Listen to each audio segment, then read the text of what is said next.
Hi guys, Kellan and I spend all of our time trying to figure out how to navigate complicated cannabis challenges. Today, we're excited to bring to you a solution for your accounting needs. Navigating 280E, keeping clean books, and providing financial and accounting advice is a massive headache for so many businesses. End to End is a team of CPAs with backgrounds from the big public firms that specialize in the cannabis industry. End to End is offering a no-cost consultation if you tell them the dime sent you. That's right, free accounting advice. Go to n2nadvisors.com now to take advantage of this. That's N, the number 2, NADVISORS.com to get free accounting advice now. Let's talk about Anchor. If you haven't heard about Anchor, it's the easiest way to make a podcast. Let me explain. It's free. That's right. No more excuses. Get your lazy ass off the couch. Go start a podcast. There's the creation tool that allows you to record and edit your podcast right from your phone or computer. Once again, no more excuses. Anchor will distribute your podcast for you so it can be heard on Spotify, Apple Podcasts, and many more. Couldn't be easier. Even better, you can make money from your podcast with no minimum listenership. That's right. They're paying us for this ad. Thank you very much, Anchor. Download the free Anchor app or go to anchor.fm to get started now. This is The Dime, a 10-minute dive into the cannabis and hemp industry through trends, insights, predictions, and tangents. Good morning, everyone. This is the week of May 21st. As always, I've got my right-hand man, Kellan Finney, here. This week, we're talking about why should cannabis be legal everywhere? With cannabis already legal for medical use in 33 states, legal for medical and adult use in 11 states, and more members of Congress, even those who previously opposed legislation, now supporting cannabis policy, state legislation agendas are moving quickly. Kellan, why do you believe marijuana should be legal everywhere? Money, strictly. I think it's an economic stimulus right now. It's a new industry. It's going to generate tax revenue for the government, who just fronted $2 trillion.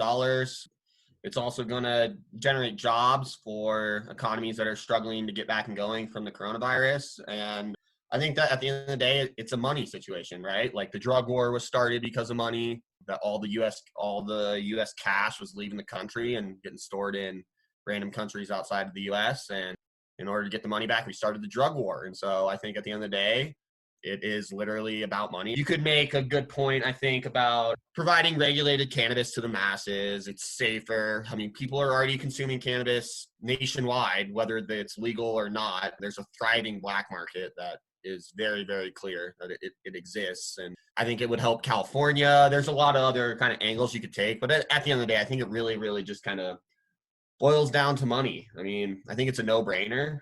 And as Charlie Sheen says, I think it would be #winning.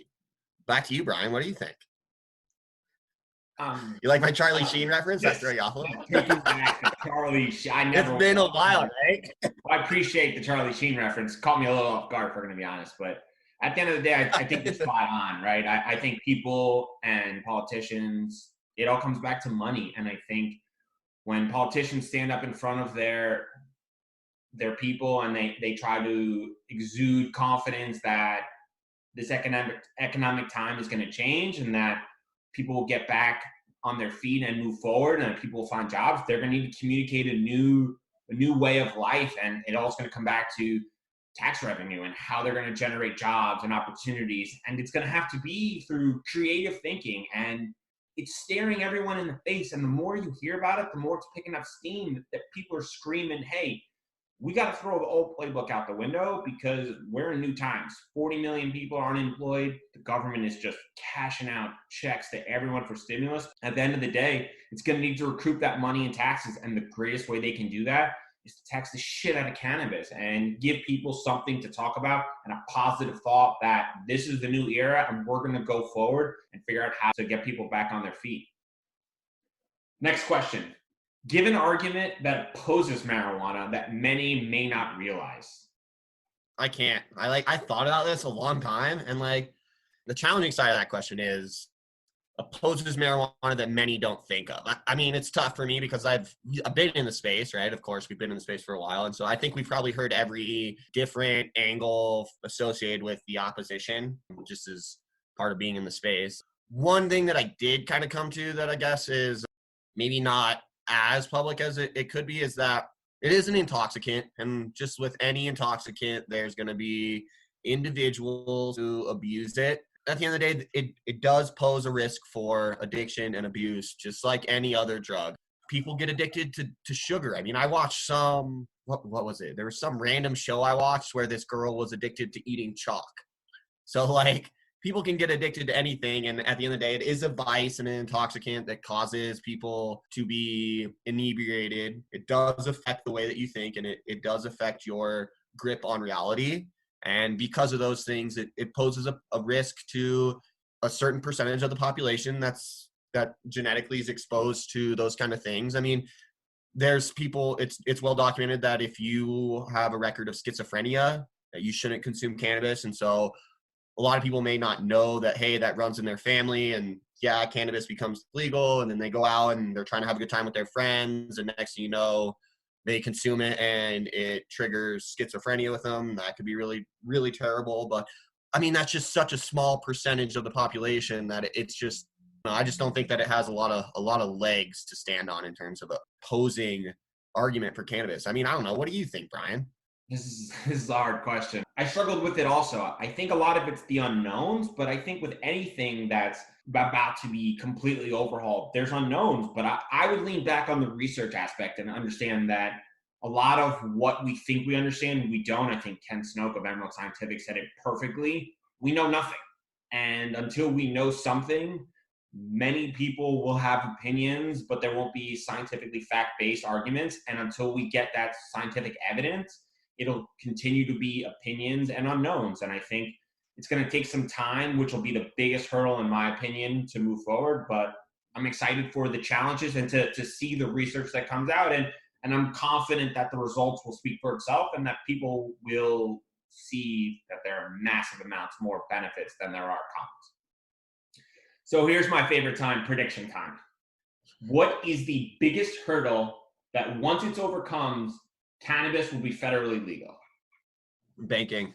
At the end of the day, banking, because the people that are dictating the legislation federally, they all are stationed and spend the majority of their time in Washington. Yes, Washington, D.C. does have an adult use market, but at the end of the day, it's really hard for any individual to track the money, to see what's going on, because it is a cash business and there isn't institutional backing in the space. If the Safe Banking Act goes through, I think that's the first big step. And then I think the clock starts, I would say 2 years max after the Safe Banking Act passes, that it becomes federally legal. Once the Safe Banking Act passes, you're going to be able to generate a paper trail. And then the people sitting in Congress and in DC that are responsible for kind of passing or vetoing the bills, they're going to be given raw data that shows where the money's going and how much money is actually being generated from this industry. And when they see that, it's going to be a no-brainer. At the end of the day, it all boils back down to money, and they're going to be like, wow, we're missing out federally on a ton of money. Like, we should probably do this, And it's all about getting reelected, and there could certain items in there about reelection in terms of generating more tax revenue and all these things for politicians. And I think it's going to turn into literally a soapbox for a lot of these politicians to stand on to try to get reelected in terms of generating more revenue. Couldn't agree more. I think that soapbox will get louder and louder, and there'll be more and more momentum for it. I continue to believe that New York's going to go rec this year, and I know it's optimistic, but it just makes too much sense, and I get it. A lot of times we don't operate in what makes sense. We operate in silly thought process and red tape and older thinking, but I believe it's going to happen this year. And federally, I'm fingers crossed it's going to be next year. The more and more you hear about how stressed some of these businesses are, the restaurant industry, people are flooding out of New York City as fast as humanly possible. At the end of the day, they're going to have to figure out something else to reinvigorate the economy, specifically here in New York. And I continue to believe that's the only option that they really can pull, except for raising taxes, which I think is going to happen, which is going to infuriate people. In regards to the biggest hurdle that once it overcomes, I think it's safety. I think when people operate a motor vehicle and they're high, there's a high likelihood they're not as good as they normally are, and they're gonna have to figure out from a regulation standpoint, what can you consume from a THC standpoint to intoxicate you in order to operate a motor vehicle. And once they understand how that works, and then how they can apply that from an insurance perspective and from a more medical regulation standpoint, I think once they get that done, the money will follow. So thanks for everyone for joining. This is The Dime.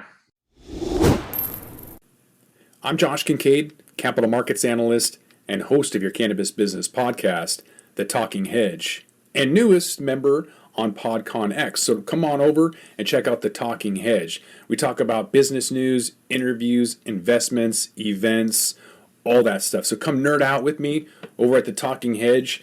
You can find me at thetalkinghedgepodcast.com or on all your favorite podcast platforms. Don't forget to like, share, and subscribe, or don't, and I'm out.